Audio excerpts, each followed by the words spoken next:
લખનજીએ ક્રોધ કરી અને આમ બાણ ખેંચી માર્યું અને બાણ વાગતા જ મેઘનાથનો રથ ચૂરે ચૂરા થઈ ગયો, સારથી મરી ગયો.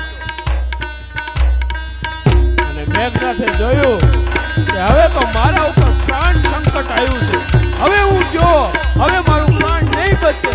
આવું વિચારી અને મેઘનાથે પોતાના ભાથામાં રહેલી શક્તિ, વીર ઘાતીની શક્તિ આમ કાઢી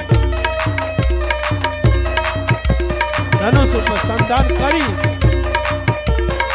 અને લખનજી ઉપર આમ ખેંચી મારી અને લખનને છાતીમાં લાગતા શ્રી લખનજી મૂર્છિત થયા અને રણ મેદાનમાં ઢળી પડ્યા.